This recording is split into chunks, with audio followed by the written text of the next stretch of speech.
দুই ধরনের wireless communication access point ব্যবহার করা হয়, সেটা হচ্ছে একটা হটস্পট, একটা মোবাইল নেটওয়ার্ক। ঠিক আছে, একটা কি বলতো হটস্পট, একটা মোবাইল নেটওয়ার্ক। আচ্ছা, হটস্পট বলতে আমরা কি বুঝি বলতো?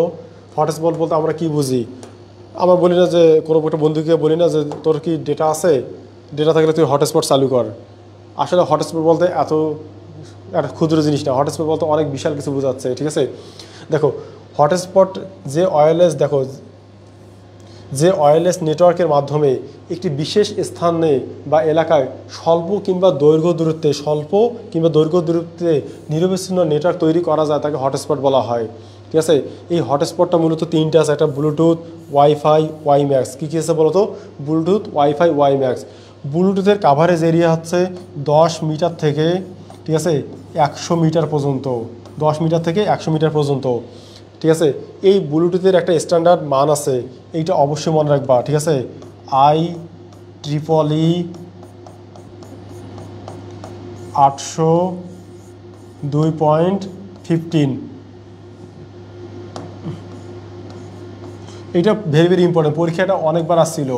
ঠিক আছে, এই ব্লুটুথ, ওয়াইফাই, ওয়াইম্যাক্স, এই তিনটা যে স্ট্যান্ডার্ড নামগুলো আছে, এই তিনটার মধ্যে মনে রাখবা যে পরীক্ষায় একটা 100% আসবেই। ঠিক আছে, তাহলে ব্লুটুথ হচ্ছে স্বল্প দূরত্বে ডেটা পাঠাবে, সেটা হচ্ছে ব্লুটুথ। তার এরিয়াটা কত? 10 মিটার থেকে 100 মিটার পর্যন্ত।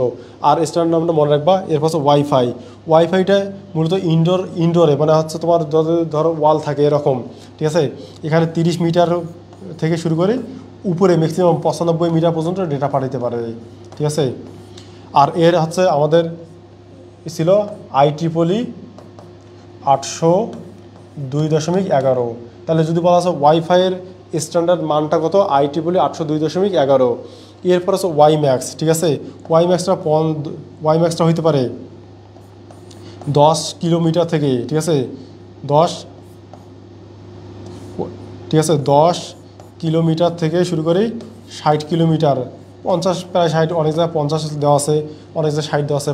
10 থেকে শুরু করে 60 কিলোমিটার পর্যন্ত হয়ে থাকে। এর স্ট্যান্ডার্ড নাম হচ্ছে IEEE 802.16। ঠিক আছে, এটা ছিল 802.11, এটা হচ্ছে 802.16।